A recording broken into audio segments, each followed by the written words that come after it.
সুধী ভক্তবৃন্দগণ, আপনাদের অবগতির জন্য জানানো যাইতেছে যে আগামী 11ই আশ্বিন শনিবার 1431 বঙ্গাব্দ 28শে সেপ্টেম্বর 2024 খ্রিস্টাব্দ শনিবারে শ্রী ইন্দিরা একাদশী ব্রত পড়েছে এবং রবিবারে সূর্যোদয় হওয়ার পর 9:29 মধ্যে আপনারা ব্রতের পালন করিবেন ভারতীয় সময় অনুসারে।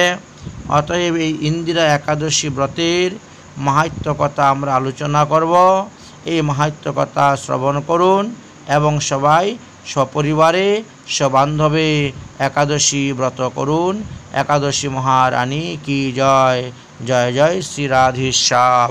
নিতাই গৌর হরি বল। একাদশী মহারানী কি জয়। সুধী ভক্তবৃন্দগণ, আমাদের এই মাসের নাম হলো আশ্বিন মাস।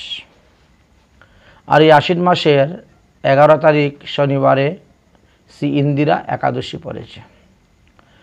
আশ্বিন মাসের কৃষ্ণপক্ষের যে একাদশী, সেই একাদশীর নাম ইন্দিরা একাদশী। বৈষ্ণবীয় ভাষাতে এই মাসকে শ্রী পদ্মনাভ মাস বলা হয়ে থাকে। কোনো এক সময় যুধিষ্ঠির মহারাজ ভগবান শ্রীকৃষ্ণকে জিজ্ঞাসা করেছিলেন যে আশ্বিন মাসের কৃষ্ণপক্ষের যে একাদশী তার নাম কি এবং তার মাহাত্ম্য কি, আপনি কৃপা করে আমার নিকটে বর্ণনা করুন।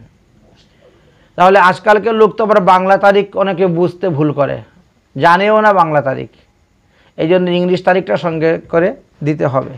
ইংলিশে কত তারিখ ছিল আমাদের?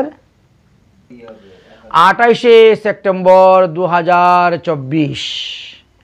আর বাংলা হলো 11 আশ্বিন 1431 বঙ্গাব্দ শনিবারে এই ইন্দিরা একাদশী ব্রত পড়েছে।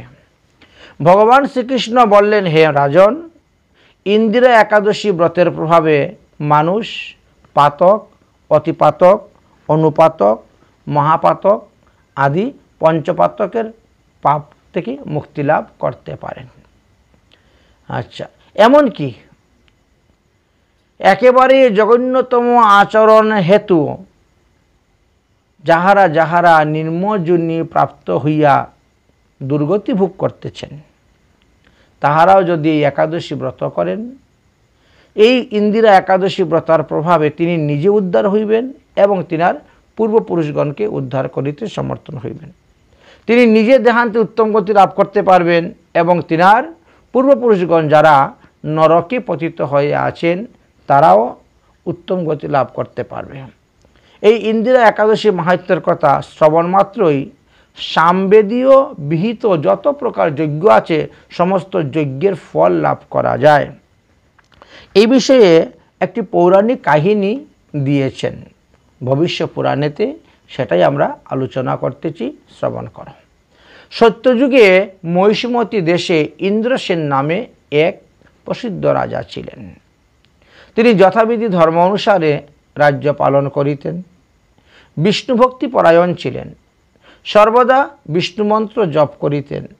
তিনি বিপুল সম্পদশীল ছিলেন এবং পুত্র পুত্রাদিসহ সুখেতে তিনি কাল যাপন করেছিলেন। এইভাবে তিনার জীবনটা যাচ্ছে, রাজ্য পরিচালনা করতেছেন। একদা দেবর্ষি নারদ বিনাবাধ্য করিতে করিতেই সেই ইন্দ্রসেন রাজার রাজসভাতে এসে উপস্থিত হয়েছিলেন। রাজা দেবর্ষি নারদকে দর্শন করত আসন থেকে উঠে দাঁড়াইলেন, নিচে নামলেন এবং দেবর্ষি নারদের চরণ বন্দনা করলেন, পাদ্যার্ঘ্য দিলেন, ধূপ দ্বীপের দ্বারা আরতি করলেন এবং কৃতাঞ্জলি পড়ে দণ্ডবত প্রণাম করে বললেন, হে মুনিবর, আপনার দর্শনে আজ আমার জন্ম কৃতার্থ হইয়া গেছে, আজ আমার জন্ম সফল হইয়াছে। এখন আপনার শুভ আগমনের কারণটা কি একটু কৃপা করে বলুন, আমি আপনার কি সেবা করতে পারি। দেবর্ষি নারদ তখন বললেন, হে রাজন, আমি অদ্য ব্রহ্মলোক হইতে যমলোকে গিয়েছিলাম। ধর্মরাজ যম আমাকে দর্শন মাত্র তোমার মতন সেও উত্তম আসনে প্রবেশন করাইয়া আমাকে পূজা করল। ভক্তিভাবে পাদ্যার গাদি অর্পণ করে পূজা করেছিল। তারপরে আমাকে বলল যে কেন এসেছেন, আমি কি সেবা করতে পারি, কি কাজ করতে পারি। তো আমি বললাম যে একটু নরককুণ্ড দর্শন করতে এসেছি, নরককুণ্ডটা দর্শন করতে যাব। যম মহারাজ তখন বললেন ঠিক আছে তাহলে যান, দর্শন করে আসুন। আমি বীণাবাদন করতে করতে, হরিনাম করতে করতে সেই কুণ্ড দর্শন করার জন্য রওনা হলাম।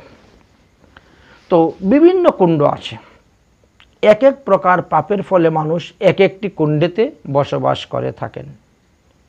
যে যে পরিমাণে পাপ করেছেন সেই পরিমাণে নরক যন্ত্রণা ভোগ করে থাকেন। কেউ বা 10,000, কেউ 20,000, কেউ 1 লক্ষ, কেউ কোটি বৎসর, কেউ 1 কল্পকাল, কেউ 1 মন্বন্তরকাল, কেউ বা যতদিন চন্দ্র সূর্য আছে ততদিন পর্যন্তই নরক যন্ত্রণা ভোগ করে থাকেন। তো এইভাবে 84 লক্ষ নরককুণ্ড ভ্রমণ করতে করতে করতে করতে আমি যাচ্ছি আর দেখতেছি। ব্রত বৈকল্প দোষ হেতু বহু লোক দেখি একটি নরককুণ্ডের মধ্যে পড়ে আছে। সেই নরকের নাম হলো বৈশানস নরক। এই যে একাদশী আদি ব্রত, অষ্টমহা দ্বাদশী ব্রত এবং শ্রীকৃষ্ণের জন্মজয়ন্তী আদি ব্রত, এই সমস্ত ব্রতের বৈকল্প দোষ, অর্থাৎ আগের দিন করব না পরের দিন করব। কেউ হয়তো দশমী বিদ্যা একাদশী করে ফেলছেন, কেউ বা সপ্তমী বিদ্যা অষ্টমী করে যাচ্ছেন, কেউ বা ত্রয়োদশী বিদ্যা চতুর্দশীতে ব্রত করে যাচ্ছেন। এই যে দোষটি, এই দোষের কারণে বহু লোক বৈশানক নামক নরকে বাস করিতেছেন। তাহাদের মধ্যে হে রাজন, তোমার পিতাকে আমি দর্শন করতে পেলাম। তোমার পিতা সেই স্থানে পতিত হয়ে আছেন।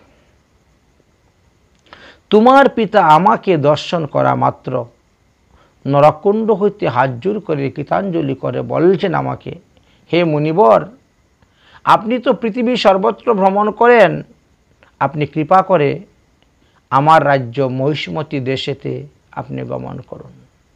সেখানে আমার পুত্র ইন্দ্রসেন এখন রাজত্ব করিতেছেন।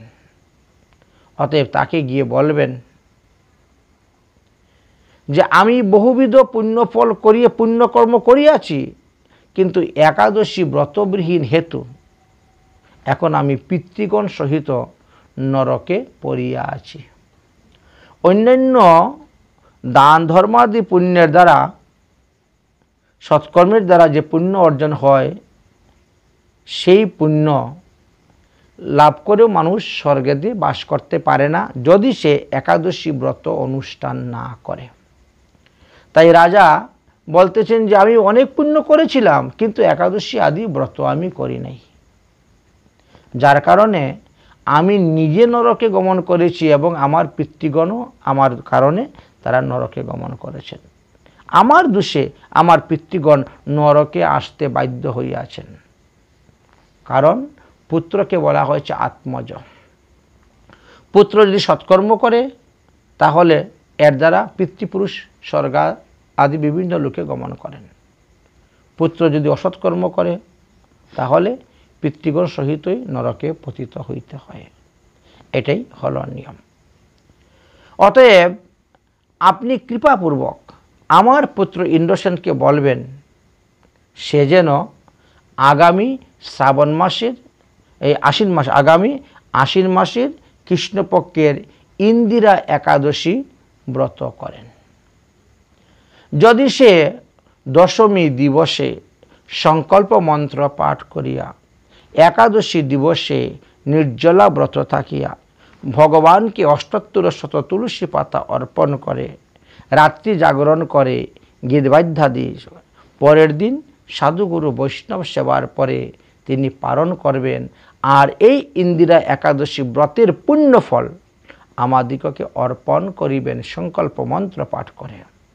তাহলে আমরা যারা নরকে পতিত হয়ে আছি আমরা সবাই নরক যন্ত্রণা হইতে মুক্ত হয়ে স্বর্গে চলে যাব।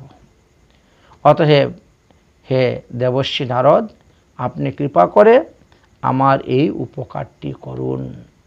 কারণ এখান থেকে তো কোনো অবস্থায় তো আমি আমার পুত্রের কাছে সংবাদ পাঠাতে পারবো না, কিন্তু আপনি যেহেতু এসেছেন অতএব আপনি আমার এই উপকারটা করুন। এদিকে দেবর্ষি নারদ বলছেন, হে রাজন, সেই সংবাদটা দেওয়ার জন্যই আমি এখানে এসে উপস্থিত হইয়াছি। রাজা ইন্দ্রসেন বললেন, হে মুনিবর, এই একাদশী ব্রত তো আমি কোনোদিন করিও নাই, আর কিভাবে করতে হয় তাও আমি জানি না। আপনি যদি একটু কৃপা করে বলেন তাহলে আমার বিশেষ উপকার হইবে। তখন দেবর্ষি নারদ কহিলেন যে রাজন, আশ্বিন মাসের কৃষ্ণপক্ষের দশমী দিবসে শ্রদ্ধাপূর্বক প্রাতঃ স্নান করিবেন এবং গুরুমন্ত্র আদি জপ করবেন। তারপরে সংকল্প মন্ত্র পাঠ করবেন। পাঠ করিয়া ওই দিন রাত্রিবেলা আর কিছু ভোজন করিবেন না, অর্থাৎ দশমী দিনে দুপুরবেলা একবারই ভোজন করিবেন। বিকালে অবগাহন করবেন, স্নানাদি করবেন। আচ্ছা, রাত্রিতে ভূমিতে শয়ন করিবেন। পরদিন তো শুদ্ধ একাদশী ব্রত। শুদ্ধ একাদশী দিবসেও সূর্যোদয়ের আগে ব্রহ্ম মুহূর্তে উঠে স্নান করবেন। যতটুকু পারেন গুরুমন্ত্রাদি জপ, ভগবানের স্মরণ, আর সমস্ত দিন নিরাহার থাকবে, অর্থাৎ নির্জলা করতে পারলে সবথেকে বেশি উত্তম। নির্জলা করে যদি কেউ রাত্রি জাগরণ করে তাহলে সে একাদশী ব্রতে 16 আনা ফল পাবে। আর যদি নির্জলা করে যত রাত্রি জাগরণ করে নাই তাহলে 8 আনা ফল পাবে। রাত্রি জাগরণ করতেছে, নির্জলা করে নাই, তাহলেও 8 আনা ফল পাবে। রাত্রি জাগরণও করে নাই, নির্জলাও করে নাই, শুধু একাদশী ব্রত করে যাচ্ছেন, তাহলে ইনি 4 আনা ফল লাভ করতে পারবেন। অতএব আপনি আপনার পিতৃপুরুষ উদ্ধারের জন্য আপনি নিরম্ব থাকুন, নির্জলা ব্রত থাকুন, নিরাহারে থাকিয়া আর শালগ্রাম বিষ্ণুতে 108টা তুলসী পাতা অর্পণ করিবেন। পুরাণ পাঠ করবেন, ভগবানের গুণগান করবেন, কীর্তন করবেন, নৃত্য করবেন, গীত করবেন, এইভাবে রাত্রি জাগরণ কাটবে। তারপরের দিন দ্বাদশীতে সূর্য উদয় হওয়ার পরে নির্দিষ্ট সময়ের মধ্যেই সদাচার সম্পূর্ণ ব্রাহ্মণ বৈষ্ণবদিগকে অন্নভোজন করাইবেন। তাদেরকে যথাশক্তি দক্ষিণা, বস্ত্র আদি অর্পণ করিবেন। তারপরে তুমি নিজে ভোজন করিবে। ব্রত হয়ে গেল। অতঃপর পিতৃগণের উদ্দেশ্যে সেই ব্রতের ফল তুমি অর্পণ করিবে।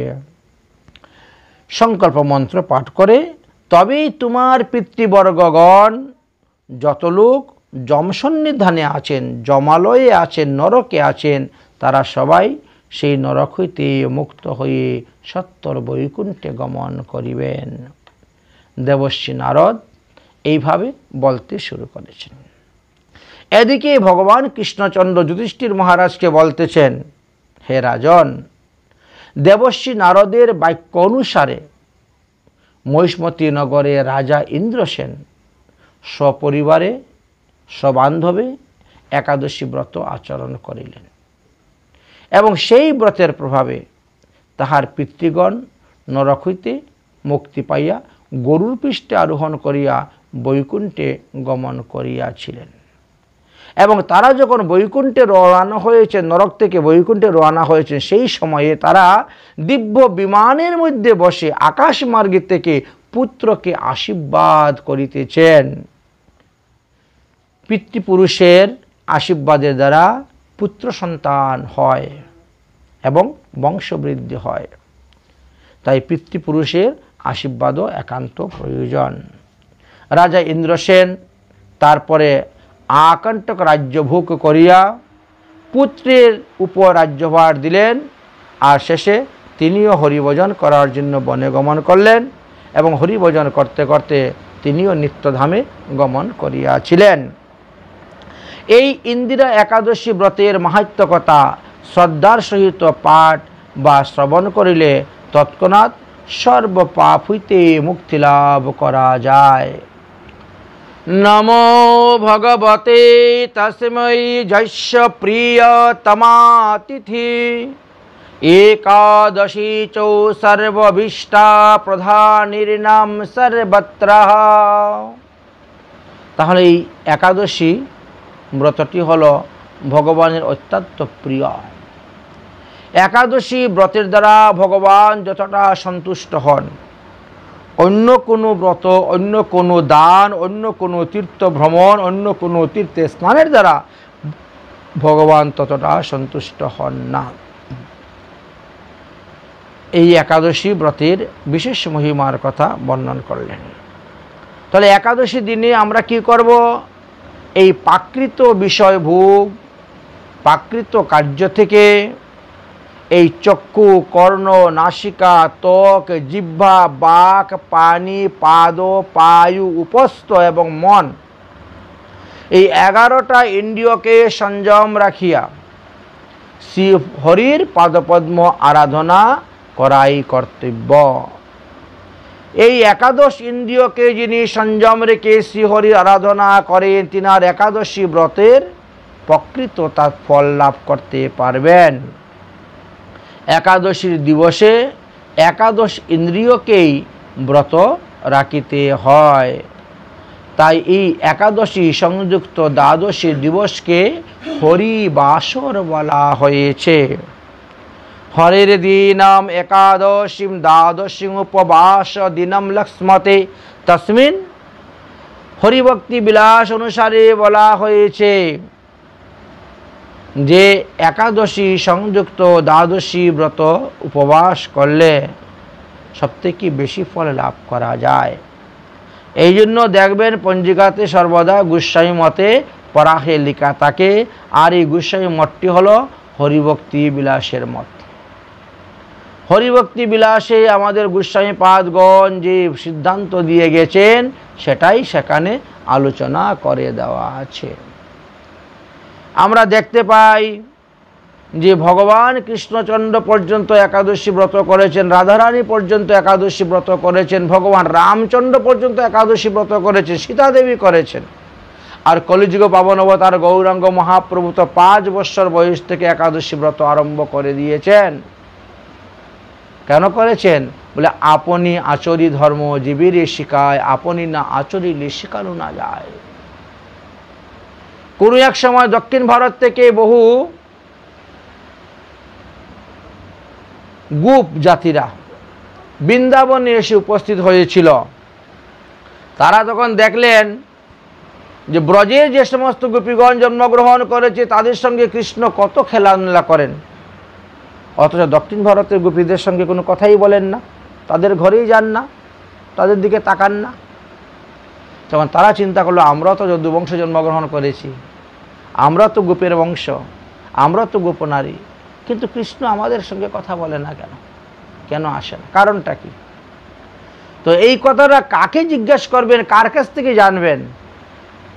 ললিতাদি সখীগণকে জিজ্ঞাসা করলেন, ওগো তোমরা কৃষ্ণকে কি দিয়ে বশ করেছ? ললিতাদি সখীগণ বললেন, আমরা তো রাধারানীর কৃপায় পেয়েছি কৃষ্ণকে।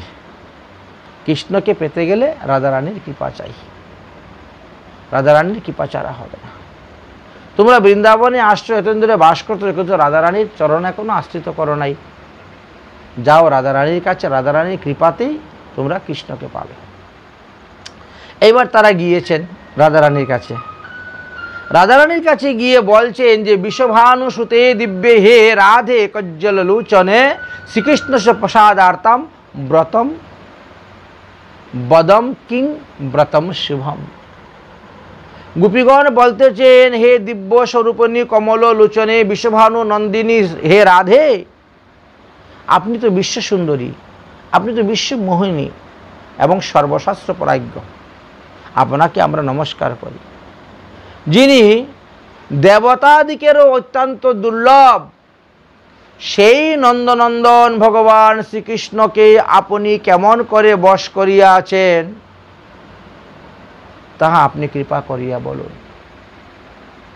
কৃষ্ণ আপনার বসে আছেন, এই জিনিস দর্শন করিয়া আমরা বড় আশ্চর্য হইলাম। অতএব হে বৃন্দাবনেশ্বরী, আপনি কৃপা করে বলুন, যদি কোনো ব্রত থাকে তাহলে সেই ব্রত করতে আমরা রাজি, আমরা কৃষ্ণকে বশ করতে চাই। কৃষ্ণ যাতে আমাদের বশে আসেন, হ্যাঁ, কৃষ্ণ যেন আমাদের সঙ্গে রাসাদি লীলা করেন। গোপীগণের বাক্য শ্রবণ করিয়া শ্রীমতী রাধারানী বললেন, শ্রীকৃষ্ণস্য প্রসাদার্থম কুরুতে একাদশী ব্রতম। সোজা কথা, তেন বৈশ্য হরি সাক্ষাৎ ভবিষ্যতি ন সংশয়। হে গোপীগণ, শ্রীকৃষ্ণকে প্রসন্ন করতে হলে তোমরা সকলে একাদশী ব্রতের অনুষ্ঠান আরম্ভ করো।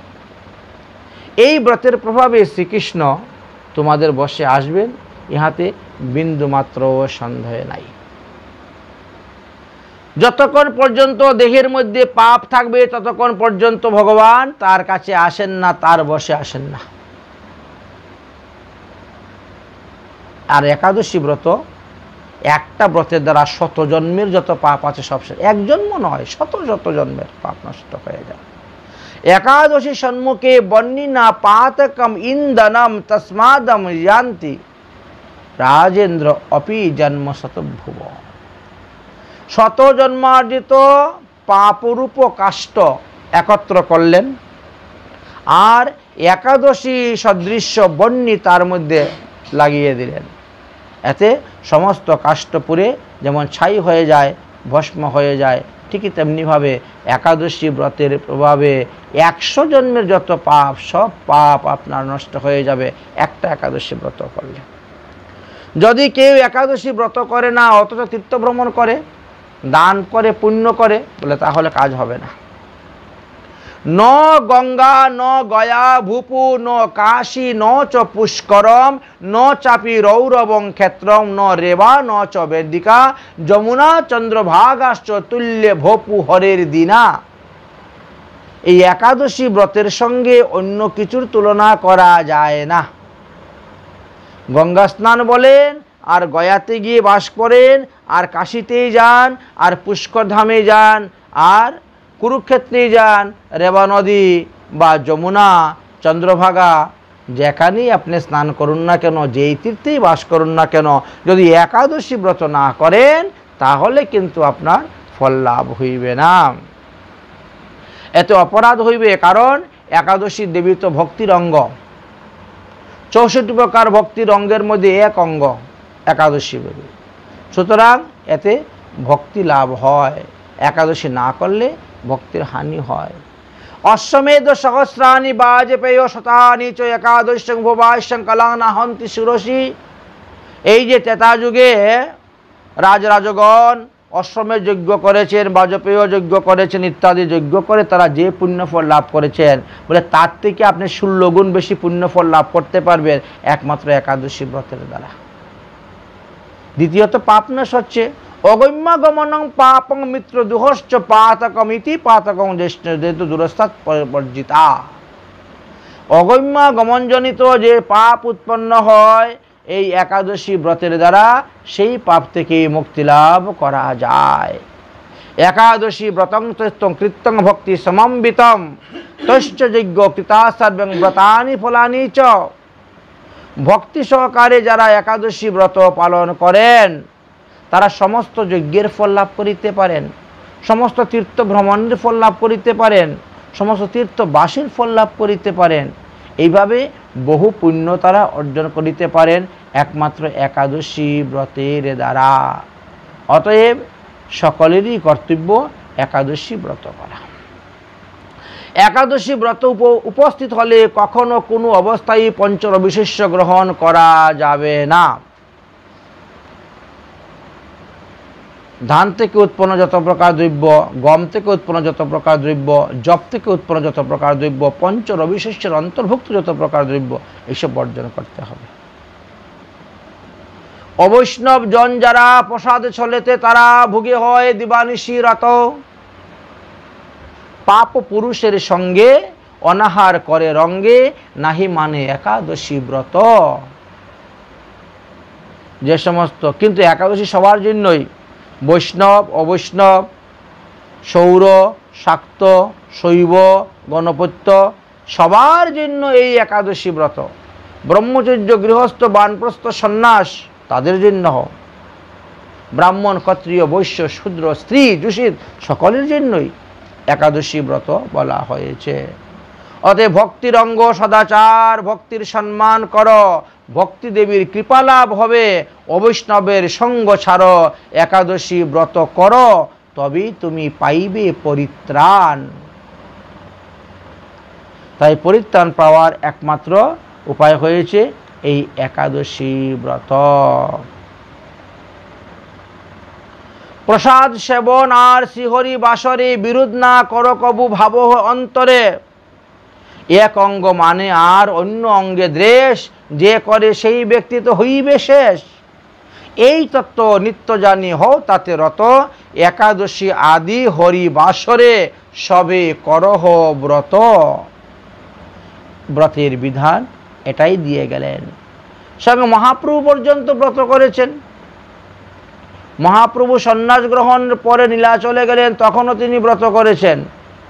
কোনো সময়ে কোনো অবস্থায় কোনো ব্রত তো ত্যাগ করেন নাই।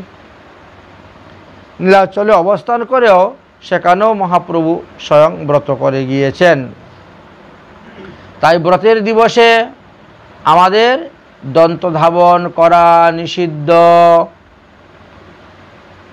পান তাম্বুল বিড়ি সিগারেট গুটখা তামাকু আদি যে সমস্ত নেশাজাতীয় দ্রব্য আছে সেইগুলাও সেবন করা নিষিদ্ধ।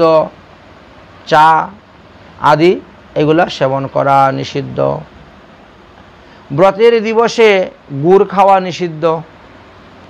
ব্রতের দিবসে সর্ষের তেল ব্যবহার করা নিষিদ্ধ। ব্যায়াম করা নিষিদ্ধ। কারো প্রতি ক্রোধ করবেন না, কোনো দ্রব্যের প্রতি লোভ করবেন না, এবং ব্রতের দিবসে কাঁসার পাত্রে ভোজন করা নিষিদ্ধ। অন্যান্য দিন আপনি কাঁসার পাত্রে ব্যবহার করছেন, করুন, কিন্তু ব্রতের দিবসে কাঁসার পাত্রে ভোজন করা নিষিদ্ধ আছে। ব্রতের দিবসে দন্তধাবন না করলে মুখ শুদ্ধ হবে কেমন করে বলেন? তখন 12 বার মুখের মধ্যে জল নিয়ে কুলুকুচি করে কুল্লা করে দিলেই শাস্ত্র বিধি অনুসারে আপনার মুখ শুদ্ধ হয়ে গেল। এতএব আপনি মন্ত্রপাঠ, হরিনাম জপ, ভগবানের পুজো পাঠ কীর্তন সবই করতে পারবেন, আপনার মুখ আর অশুদ্ধ রইল না। এবং পারণের দিনও, পারণের আগ পর্যন্ত আপনাকে দন্তধাবন করা নিষিদ্ধ আছে। পারণের পরে গিয়ে আপনি দন্তধাবন করবেন। একাদশী ব্রতের দিন আপনি সজলাই করেন আর নির্জলাই করুন, যেটাই করুন না কেন, রাত্রে 12টার পরে 1 ফোঁটা জল গ্রহণ করবেন না। নির্জলা করলেও করবেন না, সজলা করলেও করবেন না। যা খাওয়া দাওয়া রাত্রে 12টার মধ্যে খাওয়া দাওয়া কমপ্লিট করতে হবে। আর পরের দিন সূর্য উদয় হওয়ার পরে গিয়ে আপনাকে পারণ করতে হবে। চেষ্টা করবেন যে পারণের আগে যাতে স্নান, আহ্নিক মন্ত্রস্মরণ, ঠাকুর পূজা আদি করা যায়। প্রত্যেকটি দ্বাদশীতে এই নিয়ম আছে যে ভগবানের শ্রী বিগ্রহ যাদের আছেন তারা দ্বাদশীতে দিনের বেলা বিগ্রহকে স্নান করাতে পারবে না। এই জন্য ভোরবেলা মঙ্গলারতি করার পরেই বিগ্রহকে স্নান করানো হয়ে যায় সূর্য উদয়ের পরে। একমাত্র বামন দ্বাদশীতে বিধান আছে, সেই দিন আপনি মধ্যাহ্নে ভগবানের অভিষেক করতে পারবেন। বামন দ্বাদশী ব্যতীত আর আমাদের 12 মাসে যে 24টা দ্বাদশী আছে আর কোনোটাতেই মধ্যাহ্নে ভগবানকে স্নানের কোনো বিধান নাই। দ্বাদশীতে ঠাকুরের স্নান করানো নিষিদ্ধ আছে।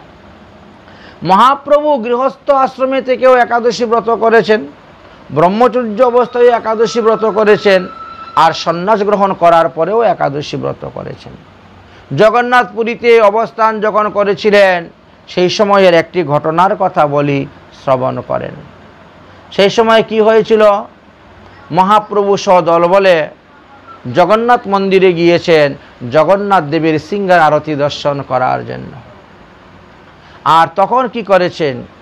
জগন্নাথের পাণ্ডা মহাপ্রভুর সমস্ত ভক্তদের হাতে অন্ন ব্যঞ্জন প্রসাদ হাতে দিয়ে দিয়েছে। সেই সমস্ত প্রসাদ নিয়ে তারা বড় চিন্তার মধ্যে পড়ে গেলেন যে এইবার আমরা কি করি। এই প্রসাদ চিন্তার মধ্যে পড়ে গেলেন, কারণ শাস্ত্রে আছে একটা কথা যে জগন্নাথের প্রসাদ অন্ন ক্ষেত্রে সকলের মান্য, পাইলেই করিবে ভক্ষণ। সেখানে কোনো উচিষ্ট জ্ঞান নাই। কুকুরের মুখ থেকেও ব্রহ্মা নিয়ে খেয়ে নিচ্ছেন অবিলাস। এক চণ্ডাল খেয়ে যাচ্ছে, তার থেকে ব্রাহ্মণ নিয়ে খেয়ে নিচ্ছে, গোসাই নিয়ে খেয়ে নিচ্ছে। একই পাতার মধ্যে 10 জনের প্রসাদ পেয়ে যাচ্ছে। একজনের প্রসাদ খেয়ে পাতা রেখে গেল, আরেকজনে বসে এখানে খেলো, আরেকজনে বসে ওই পাতায় সব খেয়ে চলে যাচ্ছে। এমনই জগন্নাথের প্রসাদের মহিমা। এবার একাদশী ব্রতের দিন এই প্রসাদ পাণ্ডা দিয়েছে হাতে। এবার তারা কি করবেন? এই প্রসাদ গ্রহণ করলে একাদশী দেবীর অবজ্ঞা হবে, আর প্রসাদ ফেলে দিলে জগন্নাথের অবজ্ঞা করা হবে। এই রকম উভয় সংকট যখন তাদের মাথার মধ্যে পড়ল, তখন তারা মহাপ্রভুর কাছে গেলেন, গিয়ে মহাপ্রভুর কাছে সিদ্ধান্ত চাইলেন। প্রভু কহে ভক্তির অঙ্গ একাদশীর মানভঙ্গে সর্বনাশ উপস্থিত হবে। খবরদার, জগন্নাথের প্রসাদ হইলেও একাদশী দিবসে খাওয়া যাবে না। বলে অন্যরা খাচ্ছে, বলে যে খাচ্ছে খাক, সে জানে, তার পাপে জানে। আমরা তীর্থে এসেছি তীর্থবাসীদের দোষ দেখার জন্য আসি নাই, তাদের দুষ্গুণ বিচার করার জন্য আমরা যাই নাই। তাদের দুষ্গুণ বিচার করবেন স্বয়ং জগন্নাথ। জগন্নাথ পুরীতে যারা থাকবে তাদের দুষ্গুণ বিচার করেন জগন্নাথ। নবদ্বীপে যারা থাকবেন তাদের দুষ্গুণ বিচার করবেন মহাপ্রভু। বৃন্দাবনে যারা থাকবেন তাদের দুষ্গুণ বিচার করবেন শ্রীকৃষ্ণ। অযোধ্যায় যারা থাকবেন তাদের দুষ্গুণ বিচার করবেন রামচন্দ্র। কাশীতে যারা থাকবেন তাদের দুষ্গুণ বিচার করার ভার মহাদেবের। পুষ্করে যারা বাস করতেছেন তাদের দুষ্গুণের বিচার করার ভার ব্রহ্মার। এক একজনের এক একটা অধিষ্ঠাত্রী দেবতা করে দিয়েছেন, তো এক এক ধাম এক এক ছত্রের, তিনি সেখানকার লোকের দুষ্গুণের বিচার করে তারপরে। আর তাছাড়া আর পৃথক পৃথক স্থানের সবার দুষ্গুণের বিচার করবেন যমরাজ বিচার করবেন। কিন্তু ধামের যারা বাস করবেন তাদের বিচার যমেও করেন না। যমের উপর যখন দায়িত্ব দেওয়া হবে তখন গিয়ে যম নিবেন, করবেন। তাই এখানে মহাপ্রভু বলছেন, দেখো জগন্নাথ তো সাক্ষাৎ ভগবান, পরম ব্রহ্ম সনাতন। ভগবানের জন্য তো একাদশী ব্রত নাই, একাদশী ব্রত তো মানুষের জন্য। অতএব ভগবানকে প্রতিদিন অন্ন ব্যঞ্জন ভোগ দেওয়া যাবে, ভোগ দেওয়া যায়, এতে দোষ নয়। কিন্তু এই অন্ন ব্যঞ্জন যদি কোনো জীবে খায় তাহলে কিন্তু তার দোষ হবে। মানুষ খেলে মানুষের কিন্তু দোষ হবে। তাহলে কি করা যায়? প্রসাদ পূজন করি পরদিন পাইবে তরি, তিথি পর দিনই নাহি রয়। আরে বাবা, এই প্রসাদটাকে দণ্ডবত প্রণাম করে একটা ভাণ্ডের মধ্যে রেখে দাও, একটা বাসনের মধ্যে রেখে দাও। আগামী করলে তো আর একাদশী তিথি থাকবে না, কালকে দ্বাদশী পারণ। এই পারণেতে এই জগন্নাথের প্রসাদ গ্রহণ করবেন, তাহলে একাদশীর মানও রক্ষা হয়ে গেল, আর জগন্নাথের প্রসাদের মানও রক্ষা হয়ে গেল। কারো কোনো মানের অবহেলা করা হলো না, অপমান করা হলো না। শ্রীহরি বাসর দিনে কৃষ্ণ নাম রসপানি তৃপ্ত হও বৈষ্ণব সুদন। হে বৈষ্ণবগণ, তোমরা কৃষ্ণ নাম ভিন্ন, কৃষ্ণ নামের যে রস, এই রস ভিন্ন অন্য কোনো রস জিহ্বায় দিও না। এই জন্য একাদশী ব্রতেতে পান খাইতে নাই, চা খাইতে নাই, তাম্বুলাদি সেবন করতে নাই।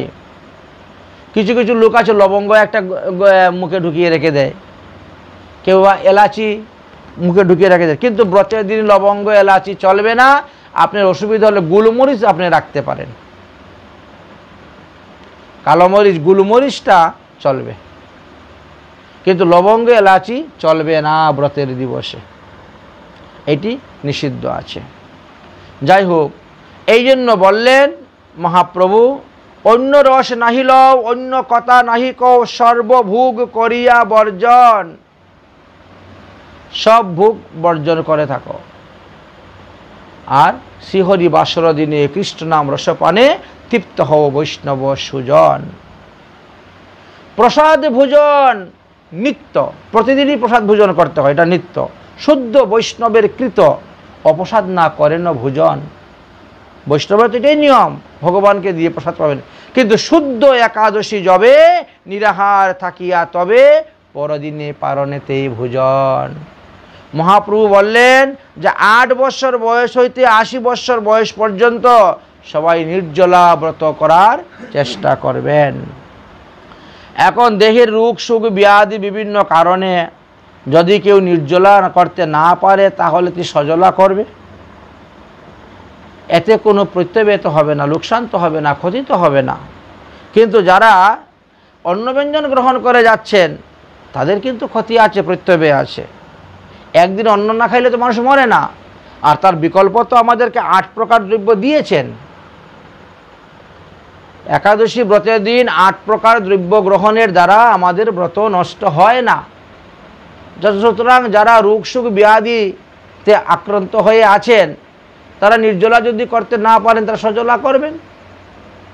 আলু, কাঁচকলা, পেঁপে, সন্দুক লবণ, গোলমরিচ, গব্য, ঘৃত, দুগ্ধ জাতীয় দ্রব্য তো নিষেধ নাই ফলমূলের। তো সেইভাবে আপনারা গ্রহণ করুন, তাহলে তো আপনাদের শরীর স্বাস্থ্য ঠিক থাকলো, রোগ সুখ ব্যাধির জন্য অসুবিধা হলো না। এমনকি ঔষধ খেলেও ব্রত নষ্ট হবে না। ব্রাহ্মণ বাক্য, গুরু বাক্য ইত্যাদির কথাও আলোচনা করে গিয়েছে। শুধু একবার নয়, 2 স্থানে বলা হয়েছে। বলো তো এইভাবে মহাপ্রভু সমস্ত বৈষ্ণবদেরকে নিমিত্ত করে সারা বিশ্ব জগতের বিশ্ববাসীদেরকে এই একটা সুসিদ্ধান্তের কথা বলে গেলেন।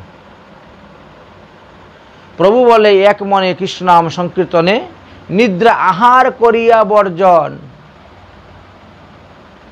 মহাপ্রভু বলছেন যে একাদশী দিবসে যেমন নিদ্রা বর্জন করবেন তেমন আহারও বর্জন। আহার যেমন বর্জন করবে তখন নিদ্রা বর্জন, দিবা নিদ্রা এবং রাত্রি নিদ্রাও বর্জন করলেন। তাহলে কিভাবে কাটাইবেন দিন রাত? কেহ কর সংখ্যা নাম। আজকে একাদশী দিন আমি 3 লক্ষ হরিনাম করবো, বাস হয়ে গেল বসে। কেহ কর সংখ্যা নাম, কেহ কর দণ্ডবত প্রণাম। আমি 100টা দণ্ডবত দিব। আমি বিভিন্ন বৈষ্ণবদের নাম উচ্চারণ করে করে দণ্ডবত দিব, বুঝেছেন? হ্যাঁ, সাষ্টাঙ্গে দণ্ডবত, আবার উঠতেছেন, আবার পড়তেছেন, আবার উঠতেছেন। কেহ করো সংখ্যা নাম, কেহ করো দণ্ডবত প্রণাম, কেহ করো শ্রীকৃষ্ণ কথন, কৃষ্ণলীলা বর্ণন করো। শ্রীমদ্ ভাগবত মহাপুরাণ আস্বাদন করো। তাই বলছেন কেহ করো শ্রীকৃষ্ণ কথন। এইভাবে মহাপ্রভু কথাবার্তা বলতেছেন। এমন সময় কি হয়েছে, হেনকালে গোপীনাথ পরিচা সার্বভৌম সাদ গুন্ডিচা হইতে প্রসাদ লইয়া আইলা। মহাপ্রভু যখন ভক্তদের সঙ্গে একাদশীর নিয়ে আলোচনা করতেছেন এমন সময় দেখা যায় গোপীনাথ সার্বভৌম এবং তিনার বেশ কিছু শিষ্যগণ সবাই প্রসাদ মাথায় করে নিয়ে এসেছেন।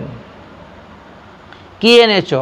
প্রসাদ, অন্ন ব্যঞ্জন, পিঠা পানা, পরমান্ন, দধি ছানা মহাপ্রভুর অগ্রেতে ধরিলা। অগ্রেতে ধরিলা।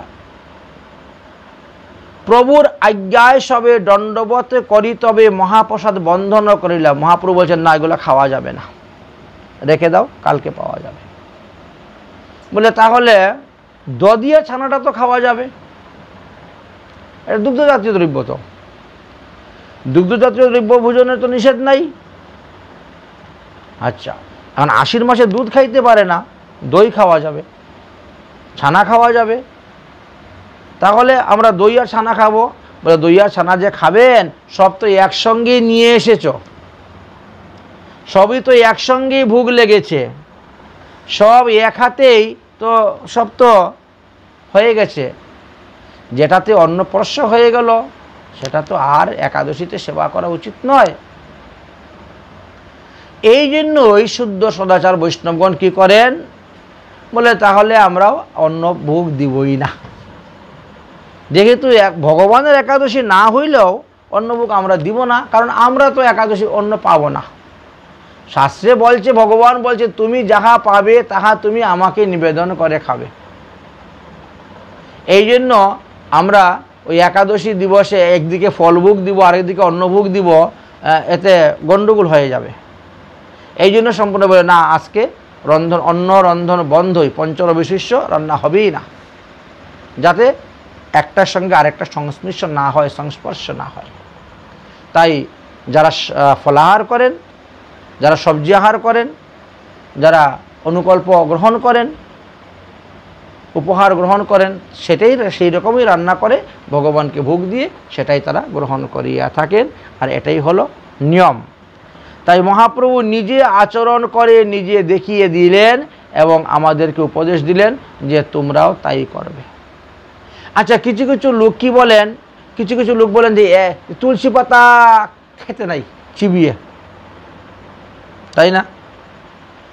এটাকে অনেকে গুল করে মুখে দিয়ে জল দিয়ে খেয়ে নেয়, আচ্ছা, ইত্যাদি কথা আলোচনা করা আছে। এখানে কি বলছেন শাস্ত্রে? বলছেন যে পারণের দিবসে তুলসী পাতা সহিত নৈবেদ্য খাবেন। তুলসী পাতা সহিত নৈবেদ্যটা ধরলেন, ধরে মন্ত্র বলে মুখে দিলেন, পেলেন, খাবেন। তুলসী পাতা সহিত নৈবেদ্য কথা বললেন, তাহলে আরো বেশি ফল লাভ করা যাবে। কৃত্বা চৈব উপবাসন্ত যো অশ্নতি দ্বাদশী দিনে নৈবেদ্যম তুলসী মাশ্রিত মিশ্রম পাপং কোটি বিনাশনম। যিনি একাদশী ব্রত করার পর দ্বাদশীতে তুলসী পত্র মিশ্রিত নৈবেদ্য ভোজন করেন, তিনি কোটি কোটি পাপকে বিনাশ করিতে সমর্থন হন। একাদশ্যাং উপবাসিভ্য দ্বাদশ্যাং স্মারণং স্মৃতঃ ত্রয়োদশ্যাং নতো কুর্যাৎ দ্বাদশী খায়াত। একাদশীতে উপবাস করিলে দ্বাদশীর মধ্যেই পালন করিবেন। তাই আমাদের পালনের টাইমটা রবিবারে পড়েছে সকালে 9:29 মধ্যে, সূর্য উদয় হওয়ার পর 9:29 মধ্যে পালন করতে হবে। এটা ভারতীয় সময় অনুসারে বলা হচ্ছে। যদি দ্বাদশী লঙ্ঘন করিয়া কেউ ত্রয়োদশীতে পালন করেন, তাহলে 12 মাস যে আপনি একাদশী ব্রত করেছেন, এই 12 মাসে 24টা একাদশী ব্রতের ফল নষ্ট হয়ে যাবে। এই জন্য সবসময় পঞ্জিকা দেখতে হয়, বা না বুঝলে অন্যকে জিজ্ঞেস করতে হয়। পালনের টাইমটা একেবারে ঠিক সময় অনুযায়ী করতে হবে। পারণান্যে সম্প্রাপ্তে দ্বাদশীম যৌ ব্যতিক্রমে ত্রয়োদশ্যান্ত ভুঙ্ক্তব্যম শতজন্মানি নারকি। পারণেরও একটা বিশেষ মাহাত্ম্য আছে। পারণের দিন উপস্থিত হইলে যে ব্যক্তি দ্বাদশী লঙ্ঘন করিয়া ত্রয়োদশীতে পালন করেন, তিনাকে 100 জন্ম নরক ভোগ করিতে হয়। অতএব শুদ্ধ দ্বাদশীতে যদি কেউ মহাদ্বাদশী ব্রত পালন করেন, তাহলে তিনি ত্রয়োদশীতে পালন করবেন। আর একাদশী সংযুক্ত দ্বাদশী ব্রত করলে দ্বাদশীতেই পালন করিবেন। যদিও আমরা বিভিন্ন সময়ে আমরা দেখতে পাই বিভিন্ন পঞ্জিকাতে বিভিন্ন মত দেওয়া থাকে, কেউ বলে আজকে করো, কেউ বলে কালকে করো, আর এইভাবে মতবিরুদ্ধের কারণে মানুষ বড় বিভ্রান্তের মধ্যে পড়ে যান। তো আপনারা দেখবেন শাস্ত্রে যে পঞ্জিকাতে যে লেখা আছে, এটা দশমী বৃদ্ধা কি না। দশমী একাদশী বৃদ্ধা পরতু দ্বাদশী নশ্চিত দ্বাদশী তদু উপবাস্যম ত্রয়োদশ্যান্ন পারণম। একাদশীটা দিন যদি দশমী থাকে, অর্থাৎ দশমী বিদ্যা একাদশী হলে সমস্তভাবে বর্জন করিবেন এবং দ্বাদশীতে উপবাস করিবেন এবং আপনি ত্রয়োদশীতে গিয়ে পালন করিবেন। পালনের দিবসেও আমাদের একবার অন্ন ভোজন করা কর্তব্য। পালনের দিবসেও দিবানিদ্রা করা নিষিদ্ধ আছে। পালনের দিবসেও সরিষার তেল গায়ে মর্দন করা নিষিদ্ধ আছে। পালনের দিবসেও মধু পান করা নিষিদ্ধ আছে, মধু গ্রহণ করা। এমনকি যারা মৎস্য মাংসাদি আমিষ দ্রব্য গ্রহণ করেন তারা পারণের দিনও সেটা গ্রহণ করবেন না। অনেকে মনে করে ব্রত হয়ে গেছে, পারণ হয়ে গেছে, এবার আমরা আমাদের খাওয়া দাওয়া শুরু করে দেই, কিন্তু এটা উচিত নয়, এটা শাস্ত্রে সম্পূর্ণভাবে নিষেধ করে গিয়েছেন। তাই উপবাস্যে তথা শ্রাদ্ধম খাদ্যান্ত অন্তধাবনম দন্তানাং ধাবনম সংযুক্ত ঘন্নি সপ্তকুলম। কোন কোন দিন আমাদেরকে তাহলে দাঁত মাজতে নাই? উপবাসের দিন দাঁত মাজতে নাই। মাতা পিতার শ্রাদ্ধের দিন, মাতা পিতার শ্রাদ্ধের দিনও দন্ত ধাবন করা নিষিদ্ধ আছে। এই জন্য বলছেন, কারণ সেই দিন দন্ত কাষ্ঠ বা দন্ত কাষ্ঠ চর্বণ করিলে সপ্তকুল বিনাশ হয়, এই জন্য নিষিদ্ধ করে গিয়েছেন। তাহলে আপনারা পঞ্জিকাতে সর্বদা দেখবেন গোস্বামীতে পরাহে যে সেটাই দেখবেন, আর এটাই হরিভক্তি বিলাসের সিদ্ধান্ত। হরিভক্তি বিলাস নামক গ্রন্থেতে আমাদেরকে বর্ণন করেছেন বিভাদেষু চ সর্বেষু দ্বাদশাং সমুপাসনম। যখন দেখবেন PM বাক্সি পঞ্জিকা, মদন গুপ্ত পঞ্জিকা, বিনিমাধবশীল পঞ্জিকা বা কাশীর পঞ্চাঙ্গ ইত্যাদি পঞ্জিকায় এক একটা পঞ্জিকায় এক এক রকম মত দিয়েছে। বলছেন বিভাদেষু, এরা পঞ্জিকায় পঞ্জিকায় বিবাদ, পণ্ডিতে পণ্ডিতে বিবাদ করতেছেন যে তাহলে তুমি সোজাসুজি দ্বাদশীতেই উপবাস করবে। দয়োবর্ধিতয়ো শ্রুত্বা দ্বাদশ্যাং উপবাসিতেও। এক পঞ্জিকায় বলছে আজকে, আরেক পঞ্জিকায় বলছে কালকে, তাহলে কি করবেন? বলছেন দয়ুর বিধির তয়ু শ্রুত্তা দ্বাদশীং সমুবাসতেম পারণম ত্রয়োদশ্যানম শাস্ত্রবিধি নিয়মেত। অতএব দ্বাদশীতেই ব্রত করে ত্রয়োদশীতে পালন করবেন, এতে দুঃসহ হইবে না। বহু বাক্য বিরোধেন সন্দেহ জায়তে যদা।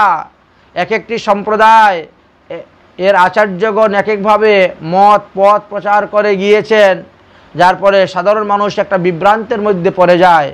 তাই বলছেন বহু বাক্য বিরোধেন সন্দেহ জায়তে যদা। বহু লোকের বহু মত বহু পথ দেখে যদি আপনার মনে সন্দেহ হয়, তাহলে উপাস্য দ্বাদশ্যাম ত্রয়োদশ্যানম পারণম। দ্বাদশীতে উপবাস করিয়া ত্রয়োদশীতে আপনি পালন করিবেন। তাহলে আমাদের এইবার যে একাদশী পড়েছে ইন্দিরা একাদশী, হ্যাঁ, আশ্বিন মাসের 11 তারিখ শনিবার যে ইন্দিরা একাদশী পড়েছে, এটা কিন্তু 2 দিনে পড়ে নাই। কোনো পঞ্জিকাই 2 দিন লেখা নাই, সব পঞ্জিকাই একদিনের কথাই লেখা আছে। তাহলে আপনারা আগামী শনিবারে একাদশী ব্রত পালন করিবেন এবং রবিবারে সূর্যোদয় হওয়ার পর 9:29 মধ্যে ব্রতের পালন করিবেন। আজকের মতন হরি কথা একারই বিশ্রাম। বলো ইন্দিরা একাদশী মহারানী কি জয়। আশ্বিন কৃষ্ণপক্ষ ইন্দিরা একাদশী কি জয়। জয় জয় শ্রী রাধেশ্যাম। নিতাই গৌর হরি হরি বল।